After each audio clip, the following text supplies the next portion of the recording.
We all know that guy who exaggerates his athletic ability. That delusional friend or coworker who claims they could have gone pro if it weren't for some injury or another BS excuse. Chances are, that guy in the cubicle next to you has the same chance of playing pro ball as he does traveling back in time or being the next Jeff Bezos. Unlike your friend, here's a list of 10 average Joes that casually went pro after working a regular job. Let us know in the comments what sport you could have made it big in had it not been for that one BS injury or whatever other excuse you have. Number 10. David Peralta.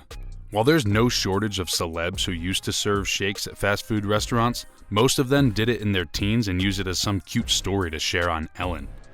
This is not the case for Arizona Diamondbacks left fielder David Peralta, who worked overnight shifts manning the drive-thru station at McDonald's while playing minor league ball. Peralta initially signed with the St. Louis Cardinals as a pitcher in 2005, but due to a series of injuries and surgeries on his throwing shoulder, the team was forced to cut him. But this didn't stop the Venezuelan sensation from pursuing his dreams. He went to work right away, learning how to hit, field, and build a Big Mac. The now Gold Glove winning outfielder grinded through graveyard shifts at the Golden Arches to pay for his travels from his home in Florida to Texas so he could play minor league ball in hopes of one day making it to the big leagues. But unlike the ice cream machines at McDonald's, Peralta wasn't permanently broken. A few years later, the Diamondbacks signed him and he's been in their lineup every year since. No word on if he still has his McDonald's uniform, though. Number 9. Andre Ingram. You're a hardcore Hoops fan if this name rings a bell. Andre Ingram is a sharpshooting guard for the LA Lakers G League team. He's a 10-year vet for the organization's minor league squad who is the league's all-time leader in games played and three-pointers made. Unsurprisingly, minor league hoops don't really pay the bills. Not many people are seen sporting Andre Ingram jerseys out there, let alone tuning in to watch the LA development team, so the vet started tutoring math to cover his expenses. As a former physics major, the move made sense. The 6'3" guard finally got his shot to play in a pro arena when the Lakers called him up in 2018. And the math tutor didn't disappoint. He scored 19 points, 12 of which came from beyond the arc. And he recorded 3 blocks. No surprise the math man put up numbers.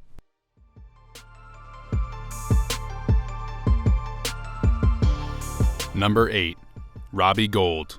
Before he was drilling 50-yard field goals with the Chicago Bears and San Francisco 49ers, Robbie Gould was working a power drill on a construction site. The Pro Bowl kicker almost missed his chances to go pro after going undrafted in 2005.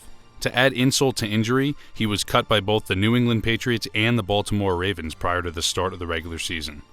The Penn State alum decided to take a sabbatical from football and elected to take his talents to his hometown of Lock Haven, Pennsylvania, as a construction worker to pay his bills.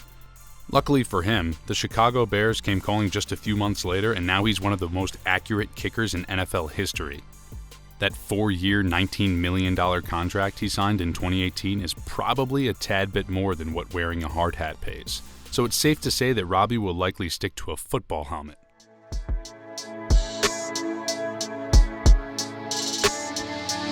Number 7.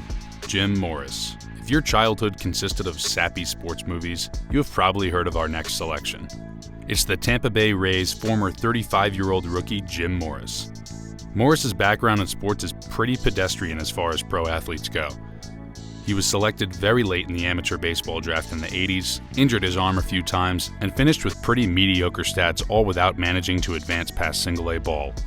After settling in a dusty Texas town, it seemed Morris would be pursuing a new path, teaching high school chemistry and coaching the local high school baseball team. He only pursued a career because he made a promise to the players on the team he was coaching that if they won their district's championship, he would try out for the majors again.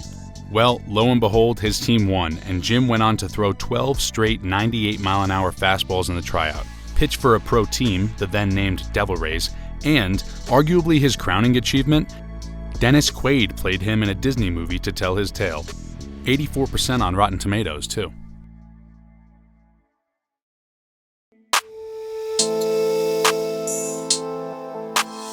Number 6. Jørgen Buta. Jørgen represented Norway in the 2012 Summer Olympics as a marathon runner, but unfortunately, running 26.2 miles doesn't fully pay the bills. Born in Ethiopia, he fled his country after his father was arrested for opposing the political interest of his country. He found himself in Norway and soon began working as a janitor for a facility management firm to support himself and his family. His marathon training took place during his work breaks, often using high school showers and gyms that he's paid to clean.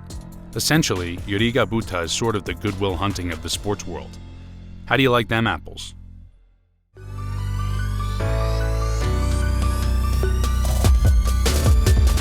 Coming in at number 5, we have the Admiral, David Robinson. Imagine working next to someone in an office who had just been selected as the number 1 pick in the NBA draft. They're 7 feet tall and leave work briefly to win a bronze medal in the Olympics. This was San Antonio Spurs legend David Robinson. Robinson never even expected to play professional basketball. He was only 5'9" his junior year of high school and had no interest from college scouts, even after growing to 6'6" his senior season. He chose to follow in his father's footsteps and join the Navy, attending the U.S. Naval Academy to study mathematics. His superhuman growth spurt continued, and he shot up to 7 feet tall by his second year of college and went on to dominate college ball, winning Naismith Player of the Year and the Wooden Award. He graduated, got drafted first overall by the Spurs, and then fulfilled his obligation to the Navy by serving active duty for 2 years as an engineering officer in Georgia before he ever even played a single NBA game. Imagine trying to hand out orders to a 7-foot, 240-pound elite athlete. Good luck.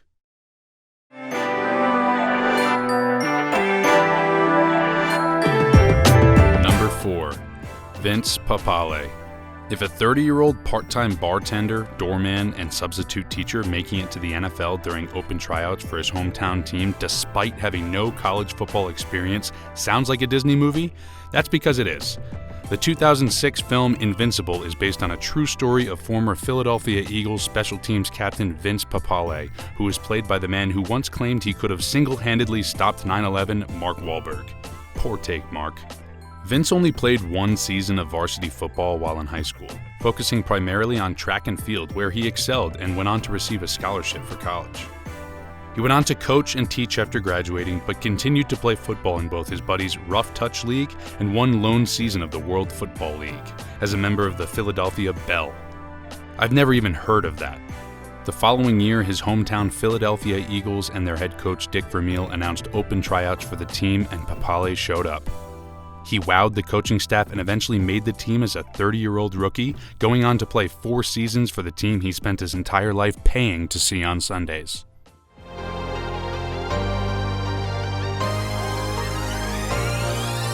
Number 3. Michael Lewis. From bartender to beer delivery man. Another Hollywood-esque story about a regular guy to a regular Sunday baller is Michael Lewis, a former wide receiver for the New Orleans Saints who made the team after forfeiting a college football experience to drive trucks for Budweiser in an effort to support his young family. The story doesn't stop at him getting signed to his hometown team. Not only did Michael Lewis make the pros during tryouts, but he set the single-season record for return yards that still stands today, earning him a trip to the Pro Bowl as a first-team All-Pro Special Teams member. The Beer Man, as he's affectionately nicknamed, played 6 seasons with the Saints and 1 with the San Francisco 49ers before retiring following the end of the 2007 season. He made such an impact on the Saints that he is a member of the New Orleans Saints Hall of Fame and even received a Super Bowl ring after the team won despite him no longer being in uniform. Not bad for a guy who used to drive around the king of beers for a living.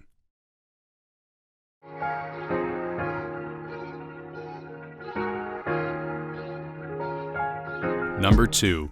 Kurt Warner. There was a time where if you were a resident of Cedar Falls, Iowa, you could pass a young Kurt Warner stocking shelves at your local grocery store. And for just $5.50 an hour, apparently. Kurt was the 4th-string quarterback for the Green Bay Packers for about 3 seconds, getting cut essentially right after they signed him and before his first season with the team even started. He played in the Arena Football League for a few years after that, but not before signing with the Iowa grocery store chain Hy-Vee as a store associate. Warner would go on to play in 3 Super Bowls, win one of them, win a Super Bowl MVP trophy, and win 2 regular season MVPs. Many consider him to be the greatest undrafted player of all time. He's in the Arena Football League Hall of Fame, and it's only a matter of time until Canton comes calling, and maybe Disney.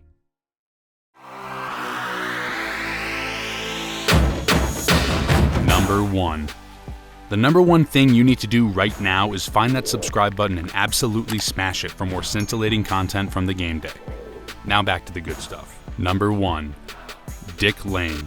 Dick Nitrate Lane is considered one of the greatest professional football players of all time.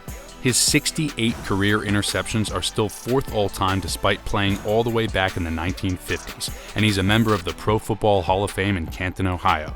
His road to greatness began with a pretty normal job, however, working at an aircraft plant in Los Angeles, California after serving 4 years in the Army. One day he was taking the bus to work, past the LA Rams offices, and took a mental note to stop in and talk to the coaching staff about making the team. He got a tryout, blew the minds of everyone on the team, and then proceeded to set the still-standing NFL record for interceptions in his rookie season with 14. He also worked a short stint as the tour manager for legendary comedian Red Fox following his retirement from the NFL, proving that Night Train Lane is one of the coolest people ever.